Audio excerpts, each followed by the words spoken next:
राज्याचे माजी मुख्यमंत्री मनोहर जोशी यांचं आज निधन झालंय। शिवसेनेचा सभ्य आणि सुसंस्कृत चेहरा हरपला। माजी मुख्यमंत्री मनोहर जोशी यांचे निधन झाल्याची माहिती समोर आली आहे। आज 23 फेब्रुवारी 2024 रोजी पहाटे 3:02 हिंदुजा हॉस्पिटलमध्ये त्यांचे निधन झाले। मनोहर जोशी यांचा जन्म 2 डिसेंबर 1937 रोजी रायगड जिल्ह्यातील नांदवी या गावात झाला। महाराष्ट्राचे माजी मुख्यमंत्री मनोहर जोशी यांचे मुंबईतील हिंदुजा रुग्णालयात हृदयविकाराच्या धक्क्यानं आज पहाटे 23 फेब्रुवारी रोजी 3च्या सुमारास निधन झाले। ते 86 वर्षाचे होते।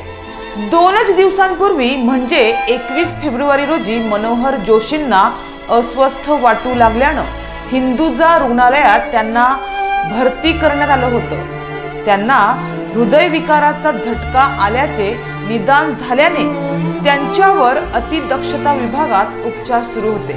मात्र या उपचारादरम्यानच त्यांनी अखेरचा श्वास घेतला।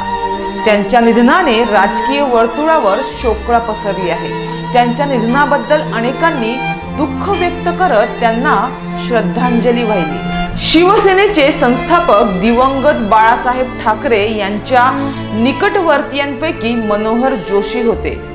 विधान परिषदेचे आमदार, मुंबईचे महापौर, विरोधी पक्षनेते आणि शिवसेनेचे वहिले मुख्यमंत्री म्हणून अनेक पद मनोहर जोशी यांनी भूषवली होती।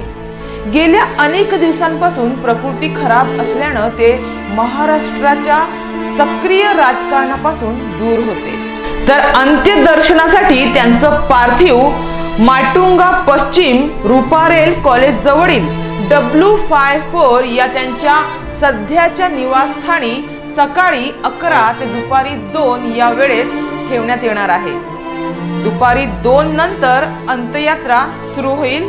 माजी मुख्यमंत्री, माजी लोकसभा अध्यक्ष सरांवर दादर स्मशानभूमीत शासकीय इतमामात अंत्यसंस्कार होतील।